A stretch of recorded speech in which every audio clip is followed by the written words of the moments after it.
My name's Angelo, and welcome to We Want Picks. I'm going to break down the entire UFC Vegas 41 Costa versus Vettori fight card. You may notice a bit different backdrop here. I'm on vacation with the family. I'm hiding in one room of the condo here. They're in another, furious at me that I'm doing this instead of spending quality time with them. So you better appreciate what I'm about to do. I'm going to break down the entire fight card, give you my picks, DraftKings plays, monkey knife fight plays, and of course, my bets, which have been absolute fire for the last 6 months. We have not had a single week in the last 6 months or so where we were down money, up money every single week. Just follow along. And if you don't believe me, check out all our recap videos or the past betting guides. I'm going to give you everything. But first, go to wewantpicks.com/bets. Sign up for one of our betting partners. And if you make a deposit, let me know, and I will send you money. I will literally CASHAPP or Venmo you $50. However you want your money, just $50 just for signing up, just for supporting us, and for supporting our partners. wewantpicks.com/bets. Sign up now. Let me know after you do. Send me a screenshot of the deposit, and I'll send you your 50. Let's jump right into this card. It's honestly an okay card.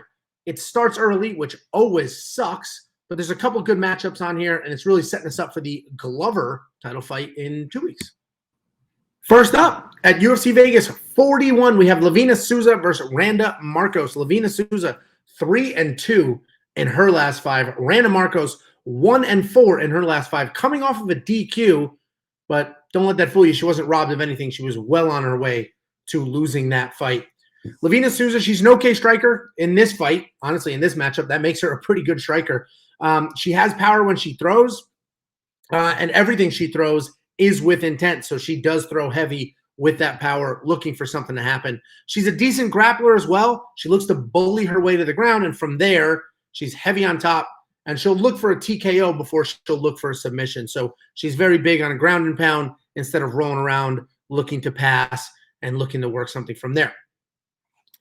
Her takedown defense is just okay, and honestly, she's very similar to Randa, where she doesn't have much to offer on her back. If she's on top, tough as hell. If she's on bottom, she's off her back. She's not going to work up. She's not going to throw up a submission, and she's not going to be able to sweep from there. Not a ton to offer. Randa Markos is a tried and true veteran at this point. Unfortunately, she seems to have let the sport pass her by. She's on a 4-fight skid, and it's mostly because of her style. She's incredibly tough, incredibly experienced, but she never really added to her game. She comes forward with striking. That's really only there to set up her takedowns. And even her takedowns, they're not clean, nice wrestling takedowns, right? They're sort of bullyish and manhandle her way to the ground when she can. If she does get on top, she's incredibly dangerous, but she will struggle on her feet if she can't get there. She's never really evolved. Like, she didn't fill in those gaps. She didn't clean up the takedowns. She didn't work the jiu-jitsu off her back. She didn't get super comfortable striking, but she is very tough. She is an actual veteran. But then to counter that point, we have seen her make some big mistakes in fights that you wouldn't expect a veteran to make. Honestly, that's what makes this a tough fight, because if Randa Markos, as tough as she is on top and as tough as she is in general, if I could trust her to be the veteran and come out there and make veteran-savvy decisions, she'd be my pick. But the reality is she does slip up. She does make some mistakes. I can't count on her to be the tried and true veteran that we expect her to be at this point in her career. So it is a tough fight. They're pretty similar. Souza probably has a striking advantage. Randa has the grappling advantage. Neither one of them will be very live for a finish. So I have to side with Souza here, though, because I do think she can potentially be the bully and get on top. And honestly, this entire fight comes down to who will end up on top. And whoever does will win, because neither one of these women can really work their way off the bottom. So it's not an amazing fight to start the card, but they may go at it. So it's not a high-level fight as far as ranking is concerned, but these ladies may go at it. Hopefully, Livinha Souza can do something with this opportunity, start to build off of this and build her career. Because at this point, Randa Markos has a losing record. I imagine this is the end of the road for her. Livinha, $8,300. Listen, I'm not going to spend that money. Randa Markos is still a tough veteran. You can't necessarily just go in there, beat her up, and put her out. Like, she's tough. She'll hang in these fights. And reality is she could win. If she ends up on top, she wins. So I will never spend the $8,300 on Livinha. And I do like the more and more on the strike line here. I think they'll both go at it. I don't see a finish here. I think they'll both get past their number. So I do like the more and more with the monkey knife fight. And if you want to play that, wewantpicks.com/MKF, and they will give you an instant deposit match up to $100. Next up, at UFC Vegas 41, we have Jeff Molina versus Daniel Lacerda. Jeff Molina 5-0 in his last 5. Daniel Lacerda 4-1 in his last 5 with a nice 3-fight win streak. Jeff Molina, very good striker. He has no problem getting into a war. He uses his kicks really well for range and to engage. He will work his opponent's legs and bodies to slow them down. So he does a really good job investing now for the payoff later. So he'll work the legs, work the body early in the fight so that rounds 2 and 3, his opponents really start to slow down and really start to have some issues. He has a ton of volume and is always working forward. He does have power, but not nearly as much power as Daniel Lacerda does. Daniel Lacerda, he's also a very good striker. He does have solid kicks as well. He has nice forward pressure as well. So 2 guys who come forward with volume and solid kicks. If he gets it to the ground, he has really good control and pressure from top, but his takedowns aren't great. So it's not a guarantee that Daniel Lacerda will get this to the ground. All 11 of his wins are by stoppage, so he's very dangerous. I like Lacerda here. I do think the odds are crazy. Obviously, his 11-1 record is against non-UFC caliber opponents, but to do that and to do what he's done for as many fights as he has, there's only so many times you can call somebody a can crusher. I mean, 11 wins by stoppage. You know, he's a legit threat on his feet, and he has solid BJJ skills on the ground, so he's a threat overall.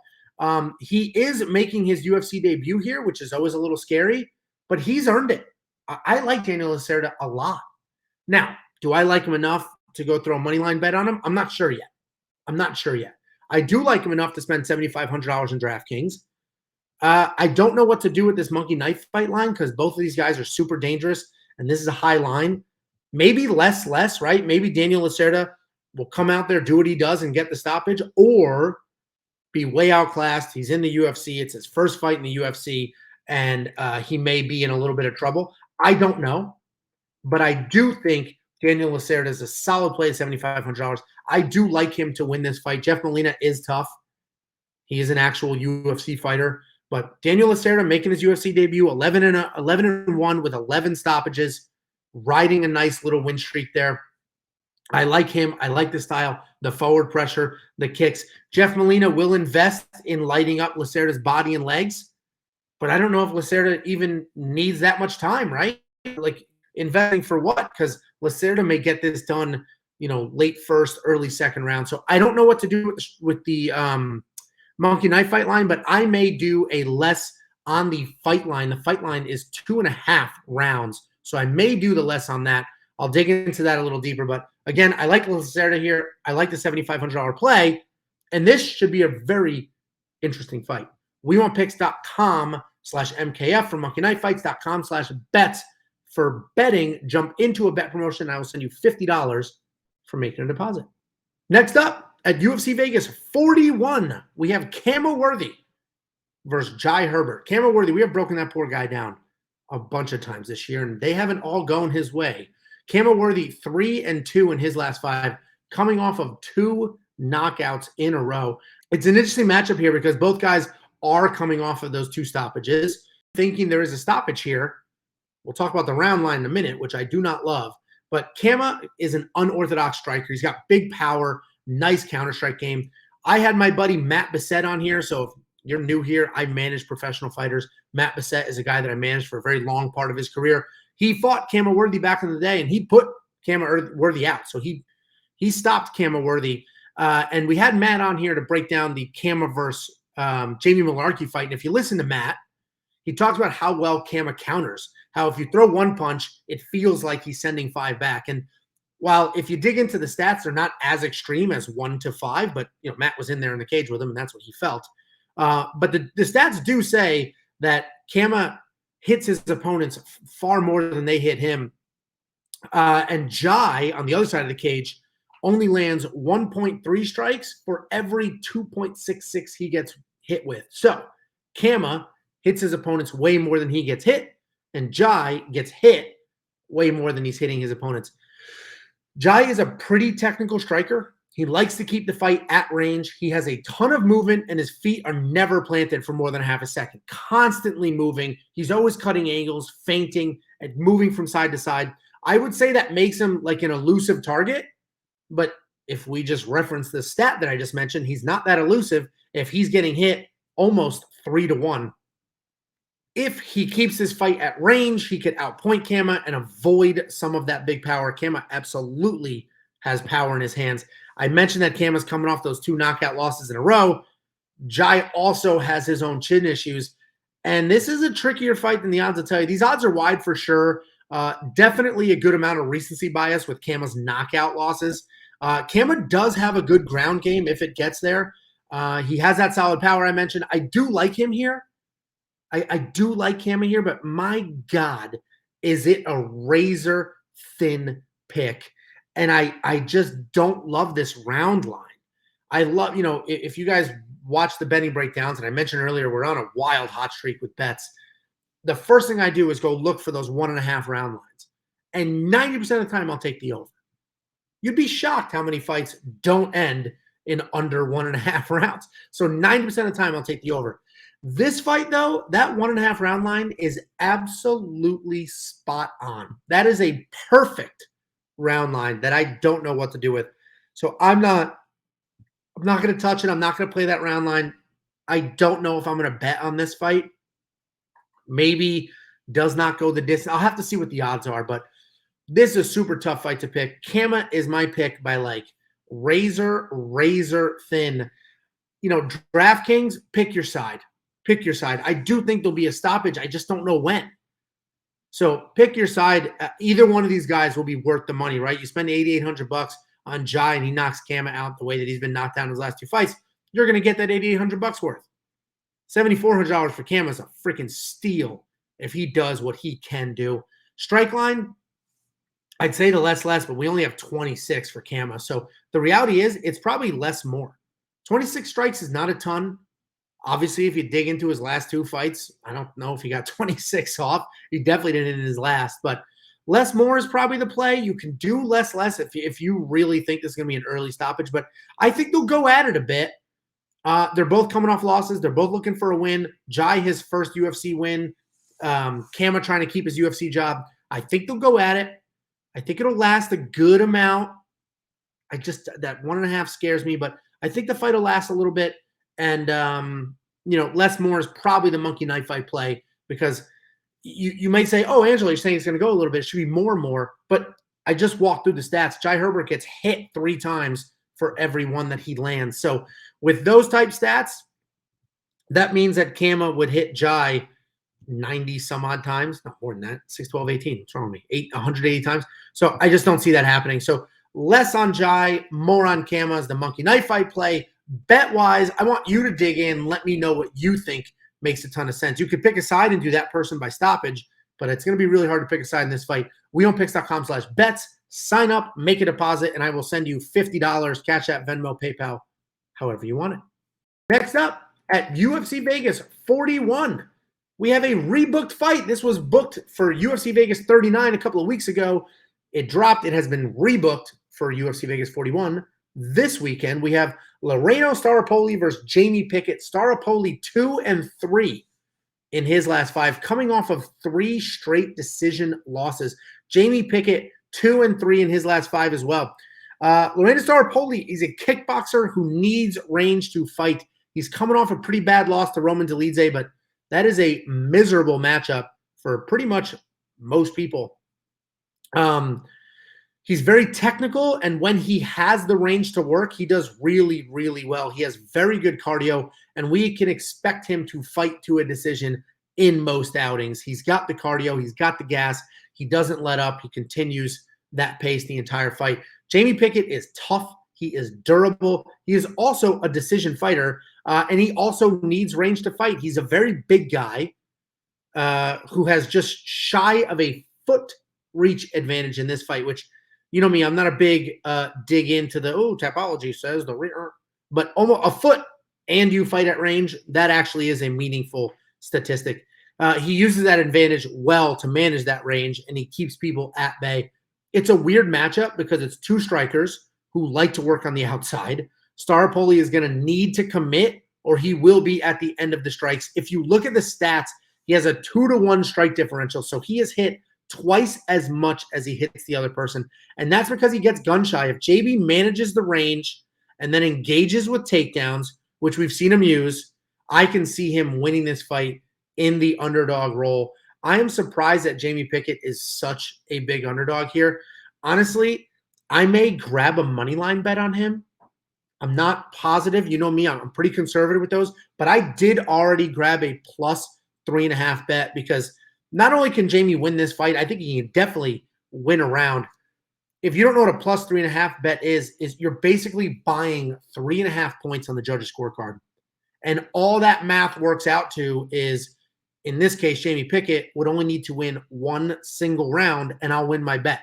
So if he's a plus 190 underdog, I got the plus 3.5 bet at like plus 115. So not quite as good of odds, but I only need one round. He doesn't need to win the fight. I just need him to win a single round, and I cash that bet. And you will only find those prop bets and that bet at wewantpicks.com/bets. We have 3 different betting partners. We have Bet Online, who has these amazing prop bets, 50% deposit match.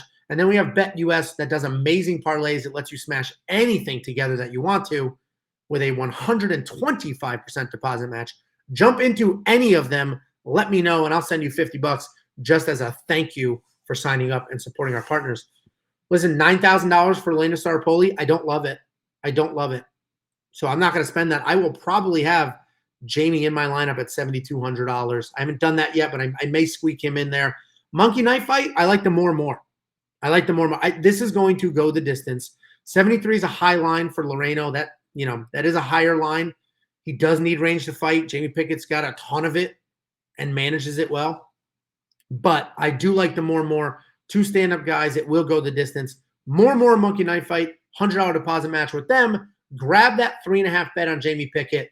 I'm pretty confident in that, and I think some money's going to come in as the week goes on, and those odds are going to change, but not for us, not for the better, not for the Jamie Pickett side. Next up, at UFC Vegas 41, we have Tabatha Ricci versus Maria Oliveira. Tabatha Ricci 4-1 in her last 5. Maria Oliveira 3-2 in her last 5. Tabatha Ricci is a very good grappler. She's always looking for a submission, and she doesn't sacrifice position for the chase. So she is not going to give up mount to work for a submission. She will stay there and pound away. She's not going to give up.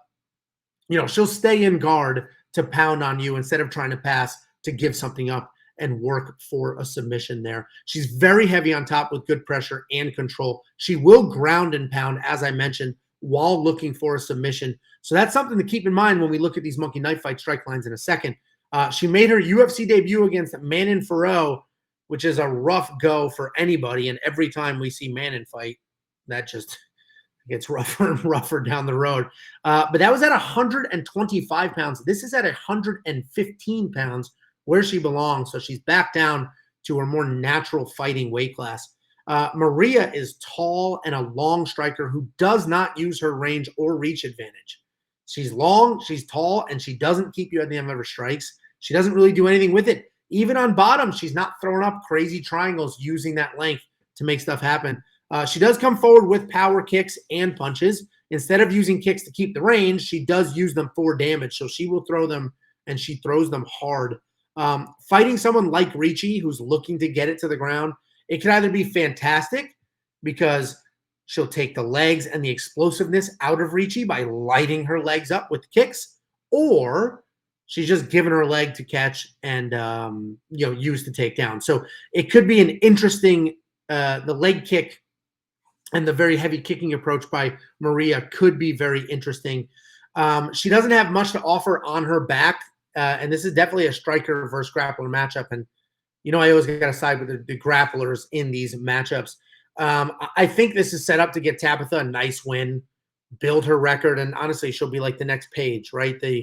The fun, attractive, gritty fighter that they're going to try to push and build something out of. I see Maria walking forward, Ricci lowering her level, getting it done. There's a very wide gap on the ground as far as skills are concerned. And honestly, I haven't done anything with it, but this may be one of the few times where I'm looking for a finish. So either the under on rounds, Ricci by stoppage, or something. I don't know what, but I may find something here to bet on because there's a big gap on the ground, and I think Ricci can get it there. Pretty simple. I will probably spend the $8,900 on her because I do think there's some stoppage potential. Monkey knife fight line, that's a tough one.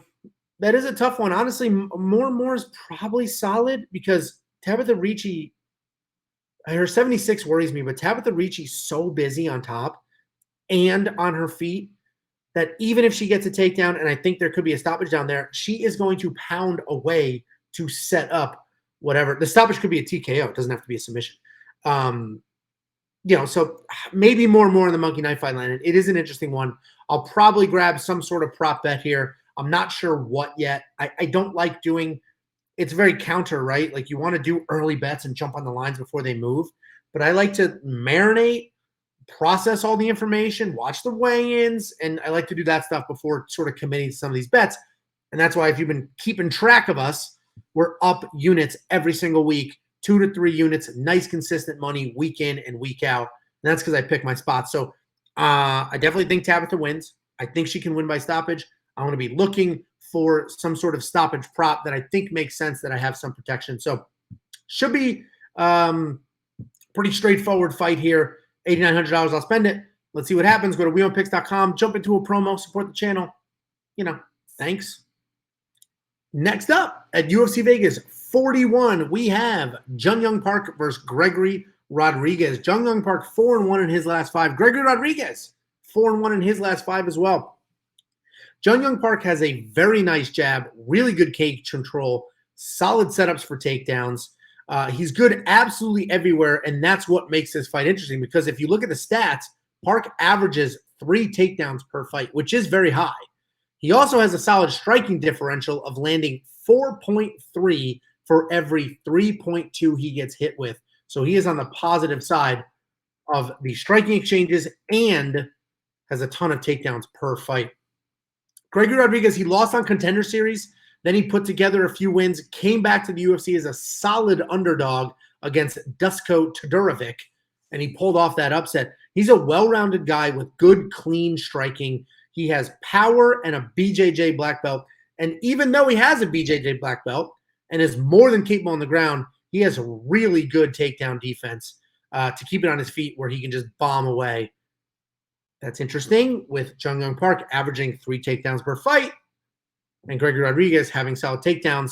A little bit of a style clash there. Gregory Rodrigues is a big guy. He's got power. He's got strength. And he's a threat everywhere as well. If I'm coaching against him, so if I'm Jun Young Park's coach, I'm telling him to stick and move, keep the fight fast because Gregory Rodrigues is slower. He's not a fast guy. He's even lumbering at times. So a touch and go strategy may be the way to play this. If he does have an issue, it's his chin. And I'm not going to say he has a bad chin, but it's definitely a little bit suspect. And I think the odds are correct here. So this line opened with Park as a decent favorite. Then the money came in, moved this to a pick'em, but I actually agree sort of closer to the opening line. So I know Rodrigues is dangerous. His power, he has power. He's incredibly tough. But I think just thinking of my buddy Parker Porter. We just broke down a fight last week, and I said he'd be a phenomenal matchup. So I think Jun Young Park is just a little bit better everywhere. I think he has more technique on his feet. I think he has better takedowns. I think he has better positioning on the ground when they get there. And the only real question here is how good is Rodrigues' takedown defense? He's listed at 100%, but that's it's basically in one fight. He defended 4 Todorovic takedowns, which is solid, but he's listed at 100% takedown defense. So we don't really have a full book of business to compare that to. What does that 100% actually look like? I think Park is probably the superior wrestler. He's got better hands. And in MMA, it's the hands that set up the takedowns. I'm going to take Park here. I totally understand the live movement. I totally understand why the line moved and Park is just now a small favorite instead of a massive favorite. I get it. But I do like Park in this fight. Like I said, I think he's a little bit better everywhere. If it stays on its feet, he's the better striker. And I think he can get it to the ground. And if he can get it to the ground, he should be able to work from there, have solid positioning. Rodrigues, a BJJ black belt, but Park's positioning on top will prevent anything from happening there. So pick your side. You know, I gave you my side, but pick your side. Like I said, I totally understand why Gregory Rodrigues went from a big underdog or a medium-sized underdog and worked his way to an even bet. I get it. And if you got in on that line early and you got him at really good plus money, I might have taken that line as well, but I didn't. So pick your poison with DraftKings. They're basically the same price. And then the strike line, you know, Park is so high at 81, so that's what makes me a little nervous. I do think this is a good fight. This may be a less more type situation, but I don't know what I'm going to do with that line. I think I'm going to let the money come in, move the line, and then make a decision from there because I just don't like – I'm good with the more on Gregory Rodrigues. I just don't like the 81 for Jun Young Park. It's just such a tough line. It would have to be a pretty busy fight to get past it. And it might be, which is the only concern, especially if he gets those takedowns. He'll be busy on top. So this may be a more play. I'm going to see what the money does to it. Hopefully we get a bunch of less plays. It comes down, and then I can hit the over. But either way, I like Park here. You can pick your side. I am not going to scream and yell or fight with anybody on this one because this is a razor-thin one. I do side with Vegas here. I agree that Park should be the favorite, and obviously he is the favorite. Next up at UFC Vegas 41, we have Negumereanu versus Ike Villanueva. You may see him as Isaac Villanueva in certain places. Negumereanu 4-1 in his last 5. Villanueva only 2-3 in his last 5. And the matchmakers knew exactly what they were doing when they set this fight up. This should be a really a really fun striking war with two tough guys that will not quit. Negumereanu came back after a 2-year layoff as a big underdog, and he got it done. Both Jacob and myself picked him in his last fight, and he was a good-sized underdog. And up until his last fight, where he won a split decision, 100% of his wins were by finish, and his only loss was a decision. This dude is as tough as they come. He's a striker who's incredibly durable. He throws everything crazy with bad intentions. He pressures forward, and he does throw mostly big, heavy, looping shots, and he just sort of stands right in front of you. He relies on his chin and his power, which at this point in his career seems to be working for him, but at a certain point that is going to catch up to him. He does have a backup plan if he's on the wrong side of the exchanges, which are slam style and muscle takedowns. They're not clean, but he's just so tough and strong that he can force a lot of these takedowns with just sort of heavy lifting, laboring takedowns. It's a lot of work because he's not using proper technique, but he does get it done. His last fight against Khama was the first time he won a decision in his entire career, and he honestly did it with his heart. He was not the better fighter in that cage. He was not. But he certainly was a tougher fighter, and he absolutely pulled off that upset. Isaac Villanueva, or Ike Villanueva, as we see here, he is better than his record. He's also incredibly tough. He never quits. And to be fair, some of his losses, they were at heavyweight. So, you see like, this is a pretty trash record for a UFC guy. But a lot of those losses were at heavyweight where he was obviously undersized. And frankly, he's a little undersized for light heavyweight as well. And if you put – my contacts are dry as hell right now. And if he put some time in, he may be able to work his way down the middleweight where he would be a good size. Don't get too excited for him at light heavyweight, as I mentioned, because he's not big for this weight class either. He marches forward with solid striking. He has speed. He has power. He does a much better job than Nick does as far as stringing together combinations are concerned. And he is the more fluid fighter. He spent time at heavyweight. It didn't go well, as I mentioned. But if we look at his last fight against Prochniau, he lost because of kicks. His legs were chopped up, and then the kick to the body is just what ended it. He only has boxing and heart. You have to go with Nick here because his power ability, the takedown ability, and at least Nick has a plan B. Villanueva has no plan B. He will either box you up or lose, and that's it. There's no two ways. Nick Could be on the wrong end of some boxing, work his way into some of those sloppy power takedowns and make something happen. But listen, both these guys are so stupid tough. I like them more and more in the monkey knife fight line. Absolutely. Nick is just going to stand there. He'll take 30 shots in the chin, no problem. That may happen in the first round. Then he'll just keep coming forward. My contacts are dry as hell. Hopefully that's not bothering you. I told you I'm on vacation. I'm in the second room of our condo rental at Disney World, happiest place on earth. And I'm doing this. So if I'm blinking like crazy in the dry eyes, don't get all mad at me. 62 strikes. He should be able to put that out. No problem. He's a pretty good volume guy. Comes forward. Villanueva is tough enough to absorb some of that before giving a go. So I like the more and more monkey knife fight. That's my most confident money play here. I don't know if I'll spend the $9,100 on Nick. I probably will because I think he's just going to be super busy, come forward, may get some takedowns, and eventually a stoppage. I don't know what I'm going to do at minus 215 betting odds. I'm probably not going to touch it as far as bets are concerned. But, Nick's coming off that big underdog spot, looked pretty good, or at least was tough and exciting. They're giving him Villanueva here to let him showcase some striking and put on a show. So, this is another one. I may do something with the round line. I may hit an under on a 2.5 round line, but we'll see what happens. And there may be some protection bets in here as well at wewantpicks.com/bets.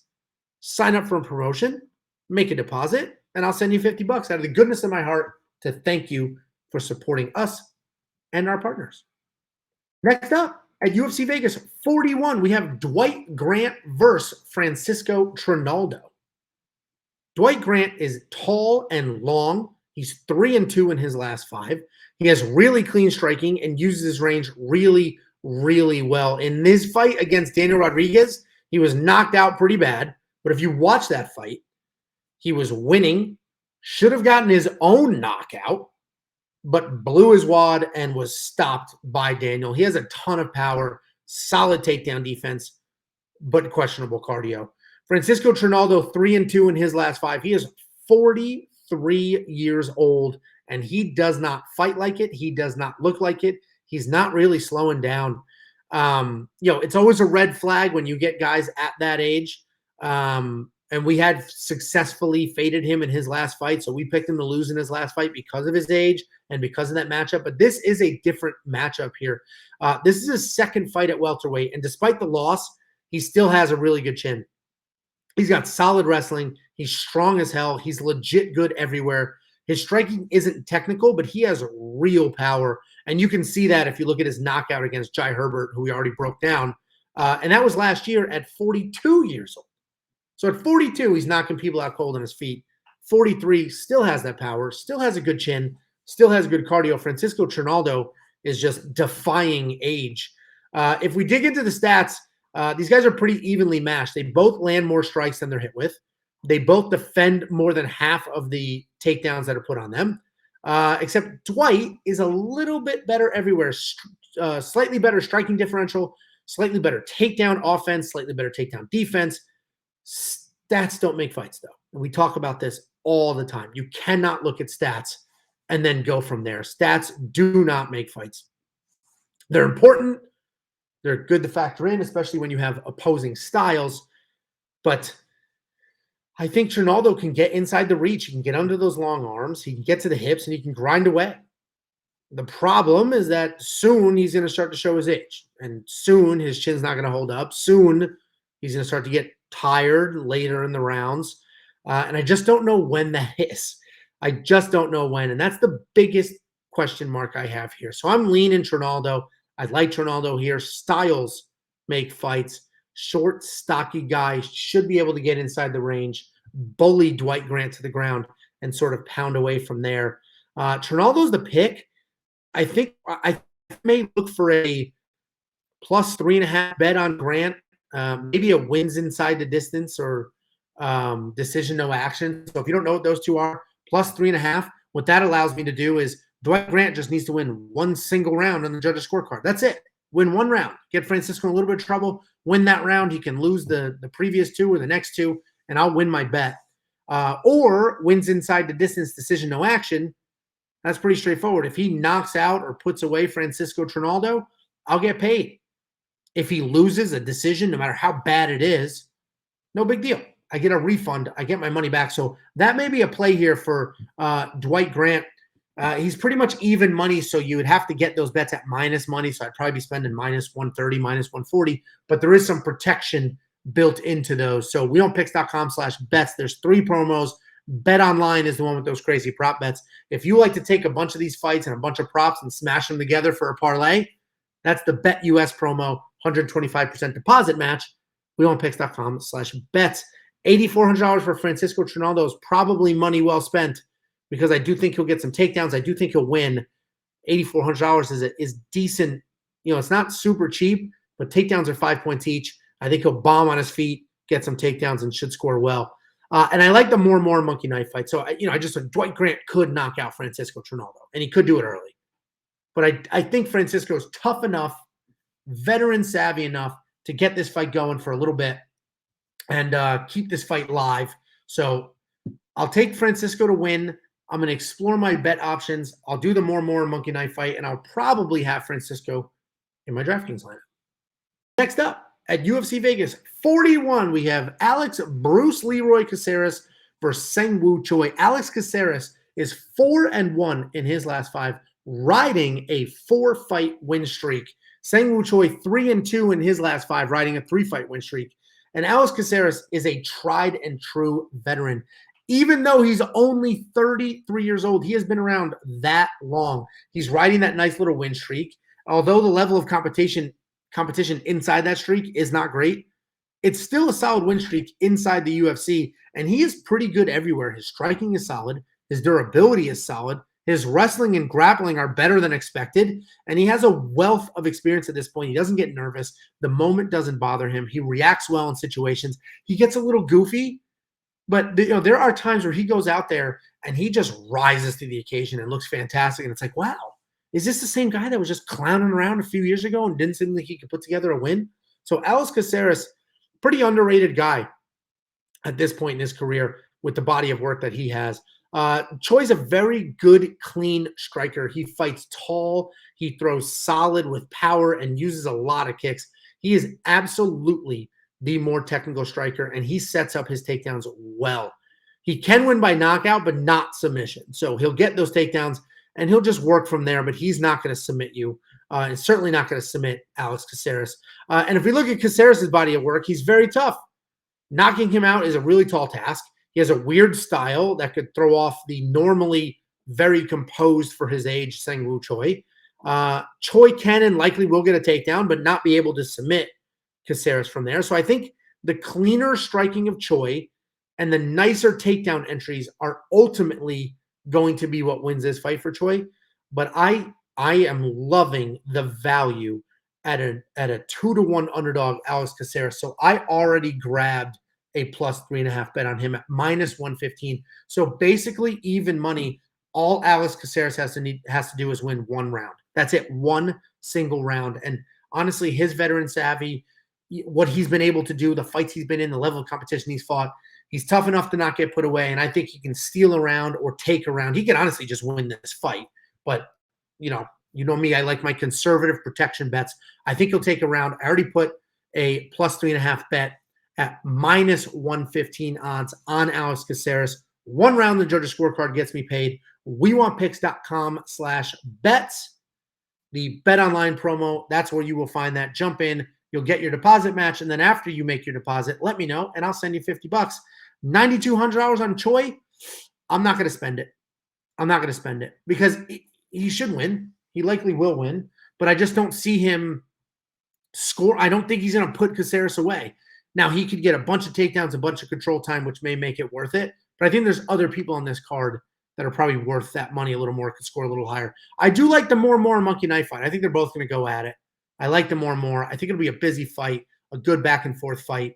Seung Choi should control the striking, get some takedowns, but we'll be on the wrong side of some bad exchanges. We could see Caceres work some sweeps and make some stuff happen to steal that round for me. But more and more monkey knife fight. Plus 3.5 bet, wewantpicks.com for all of the promos and matches. Next up, at UFC Vegas 41, we have Jessica Rose Clark versus Jocelyn Edwards. Jessica Rose Clark. And it's not Jessica Rose Clark. It's Jessica Rose Clark. I had to squeeze it on the picture without the hyphen, but it goes Jessica-Rose. Just FYI, so we're all on the same page. 3-2 in her last 5. Jocelyn Edwards, 3-2 in her last 5 as well. Jessica Rose is coming off a year layoff after a solid win over Sarah Alpar, a very good striker with legit power. She's more of a boxer than a kickboxer, but she can be deadly from anywhere on her feet. She can be nasty in the pocket, and she throws with bad intentions. We haven't seen a ton of grappling from her, but she definitely has takedowns when she needs them. Jocelyn Edwards, good kickboxer. She uses range well. She has a nice variety of strikes, but she does prefer to kick. And if you can get inside and make it a dirty fight, you can break her. You can break Edwards. Getting inside the range is not an easy thing to do because she does manage that really well. But if you do get in there, you can break her down and you can make something happen and take that fight away. She has an okay strike differential at 4-2. So 4.2 to 3.8. So she will hit you 4.2 times and she will get hit 3.8. So that's a solid differential where she's on the upside. The biggest hole is her grappling. She has only a 16% takedown offense and a 37% takedown defense. And, I'm going to go with Clark here. She has more ways to win. She's got more power. She can fight in the pocket. She can grapple if she needs to. In order for Jocelyn to win, she has to fight a very specific and very calculated fight at range where all Jessica needs to do is come charging forward, get past that range, make Jocelyn uncomfortable, and then work from there. If she's losing the exchanges, she can get it to the ground, and with her 55% takedown accuracy and her average of 1 takedown per fight, that shouldn't be that tall of a task for her. So minus 140 is honestly not a bad price. I'm probably going to grab Jessica Rose Clark money line because minus 140 is not a bad price. I do like her here quite a bit. I think it's a pretty straightforward fight for her. I will have her at $8,500 in my lineup. The monkey knife fight line's a little high. That's what worries me because she could get it to the ground. There could be a finish here, or they could each land 130 strikes. So I don't know what to do with that monkey knife fight line, but I do like Rose Clark here. I'm probably going to grab a money line. I'm honestly going to do it as soon as I'm done filming this. And what I like to do, guys, play the books. You don't need to fully commit to one single sports book. Play the books. Go to wewantpicks.com/bets. We have 3 partners. Go in, make an account for each, make a deposit for each. And then for Jessica Rose Clark, if BetOnline is going to give you minus 120 and BetUS is going to give you minus 150, go with the minus 120. If it's the other way around, then go with BetUS, right? Play these books. They're not loyal to you. You do not need to be loyal to them. Sign up for all of them. Play all of them and pick your spots, right? Use BetOnline through our link for the best prop bets. Use BetUS for the best parlays, and then bounce between them and others for the best lines. I love Jessica Rose Clark. I'm going to grab her money line. So wait to see that on Friday. Next up at UFC Vegas 41, we have the co-main event of the evening. We have Grant Dawson versus Ricky Glenn. Grant Dawson 5-0 in his last 5. Ricky Glenn 3-2 in his last 5, alternating wins and losses. This is Grant's second fight at lightweight. After coming up because of some weight issues, he looked really good in his last fight, which was his first fight at lightweight. He won with just savage top game, literally with 1 second left in the entire fight, not in the first round, 1 second left in the third round, 14 minutes and 59 seconds. He won by TKO on top. It was a pretty close fight. You could argue he was losing, but the scorecards did not have him losing. The scorecards had him winning, but I have seen people out there talking about, especially after the fight, that they thought he was losing and pulled off that win. He was not losing. He was about to win a decision on the judges' scorecard. He has a great ground game. He's absolutely relentless. He has good technical striking, but his clear advantage in this and almost all of his fights is his wrestling and his grappling. Ricky Glenn came back after a 3-year layoff, and he had an insane 30-second knockout. The good news is that he won. The bad news is that fighting for 30 seconds in 3 years still tells you nothing. You didn't get the cage time. You didn't get the comfort. You didn't shake off all the cobwebs. It's honestly kind of similar to when Conor came back, beat Cowboy as quickly as he did, and then got smoked by Poirier. So you could argue, you could argue that that was going to happen no matter what, but the reality is he didn't get the time in. He didn't get to figure that out. He didn't get to shake all that off. So Grant averages almost 4 takedowns per fight, and I don't see this one going any differently. Ricky Glenn, he's been plagued with injuries. When he does get out there, he stands tall. He marches forward. He stays out of the pocket. He's a high-volume guy, but if you get in his face, he can have trouble. He has legit power and is a threat early in any fight. Ricky's takedowns are going to be too much here. He has solid, Grant's takedowns are going to be too much here. Ricky Glenn has solid takedown defense, solid power, but his forward plotting style is just going to play into Dawson's game plan. I see Ricky Glenn throwing big, Dawson ducking under it, taking him down, working from there. And I'm pretty sure almost everybody sees that with these minus 340 odds. And I'll tell you the bet that I'm going to do here. I've been talking about plus 3.5 bets. And at plus 3.5, you just need to win one single round. I am going to do a minus 3.5 bet on Grant Dawson.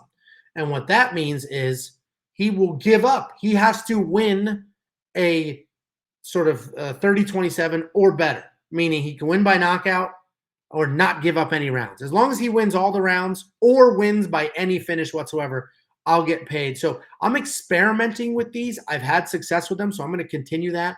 If I find somebody on the card that I'm positive is going to win, I'm positive they're not going to give up a round, I will do that. So he's a minus 340 money line favorite. But if I do the minus 3.5 point bet, he comes down to a minus 120. So I will take him, and wouldn't you take him at minus 120 in this fight? All he needs to do is not lose a round, and I don't see that as a problem for him. So I like Grant Dawson to win here. I love him at $9,300. It's a ton of money. I do think he'll get that done. I'm going to go the less on the monkey knife fight line.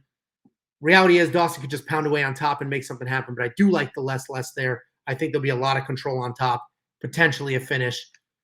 Pretty cut and dry fight for me. wewantpicks.com/bets. Jump into the Bet Online promo and do that minus 3.5 bet and follow along. Next up, at UFC Vegas 41, we have the main event of the evening. We have Paulo Costa versus Marvin Vettori. Paulo Costa 4-1 in his last 5. Marvin Vettori 4-1 in his last 5. And the only one on these guys' records, they both lost to Israel Adesanya. It's an interesting fight with 2 top-tier middleweights coming off a loss to the champ. If we quickly talk about their fights with Israel, they were kind of similar. They were both frustrating striking matches. Paulo Costa did absolutely nothing in that fight. Nothing. He was gun-shy. He wouldn't let his hands go, and he ultimately was stopped by Izzy. But Paulo Costa, who we know has power, who we know has pressure, used none of those things. Was very frustrating, didn't show up, did nothing. He blamed it on alcohol or food poisoning, alcohol poisoning, had a bottle of wine, some weird shit. But he did nothing in that fight against Izzy and lost a striking fight. Marvin Vettori worked, was busier than Paulo, but a similar fight where he lost a striking fight when he should have made it a grappling match. So he did have some takedowns. He did attempt to grapple, but he should have been relentlessly grappling non-stop. We saw Jan expose Izzy's grappling. We know Marvin can grapple. I have no idea why he didn't just lean, heavy on the grappling. So he was perfectly content striking. Either way, Paulo and Marvin both lost striking fights to the champion, who is the best striker in that division, maybe any division that we have right now. So they're coming off those losses, and it's tough to match them up. Not match them up. It's great to match them up against each other. It's tough to break down this fight when that's the last fight that they both had. They both showed up and didn't do what they were supposed to do, didn't do what they're good at. Paulo Costa is a massive human being. He has a ton of power, a ton of output, and a surprising amount of cardio for a guy with his body and his power and his size. He comes forward with heavy, fast punches. He has a relentless pace. On average, he lands 7 significant strikes per minute, which is double almost everybody else in the UFC. 7, which sounds like a low number, is a very high number when you compare that against everybody else in the UFC. We're usually seeing 3 or 4, and he's at 7. He also has a very good takedown defense at 80%, which he will need in this fight because Marvin Vettori, a very, very good grappler. And when he uses the grappling, he's incredibly dominant. He has a good set of diverse takedowns from body locks to nice hit and run doubles. He will drop, hit the legs, cut the corner, run right through him. And as a wrestler myself, I absolutely love to see some of those running doubles from him. His striking continues to improve. He's gotten very comfortable on his feet. That's obviously a good thing, but it can also be a problem. He does have that false confidence standing at times, and he does get sucked into kickboxing matches. We talked about the one with Izzy, but he has had some success, like when he out kickboxed Andrew Sanchez. He had no takedowns in that fight and didn't need him, just lit Andrew Sanchez up on his feet and won that, giving him some confidence. It's very good to see. It's a nice skill to have, but you got to know what your bread and butter is. Marvin will need to grapple here, absolutely. And that is easier said than done. Matching up against Paulo's 80% takedown defense is Marvin's less than 50% takedown accuracy, which is surprising. When I saw that stat, I was surprised. I thought he was much more accurate. And keep in mind, that 50% includes the Kevin Holland fight, which he had like 11 takedowns. So that only helped the 50%. So Marvin Vettori, good grappler with really good takedowns, statistically speaking, gets less than half of his takedowns. He does average over 2 takedowns per fight, but he does struggle with keeping people there. So somebody who took Kevin Holland down 11 times, well, it was only 5 rounds, which means Kevin Holland kept standing back up. He does struggle keeping people down at times. Incredible chin, and he will need that against Paulo Costa, who has a ton of power. This is a tough pick. This is a really tough pick. This is one of the better main events that we've had in a while. Definitely one of the closer, tougher main events. I think Marvin has to be the pick because he has more ways to win. It's almost too obvious of a pick because he has more ways to win. Paulo can come charging forward with punches and bunches. Marvin could duck under for a nice double.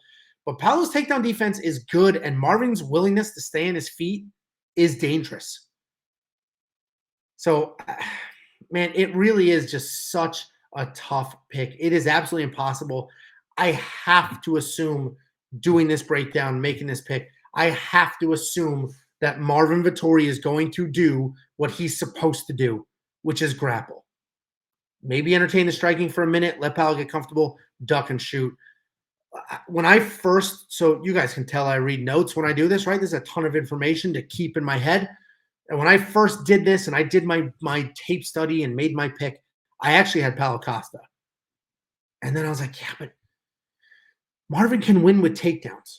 And that's why I flipped the pick. But the reality is this is so razor thin. And the only reason while I'm looking at this graphic right now, and maybe it's because Paulo's jacked, I'm leaning towards Paulo Costa, but he only has one way to win, where Marvin has more than one way to win.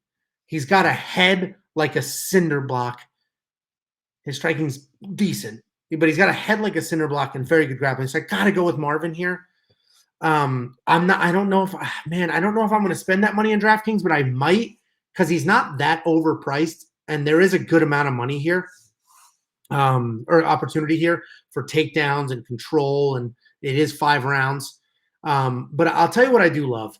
I love the Paulo Costa wins inside the distance decision, no action bet, because what that gets me is if Paulo Costa knocks Marvin Vettori out, which is a very tall task, but we've seen it done with others.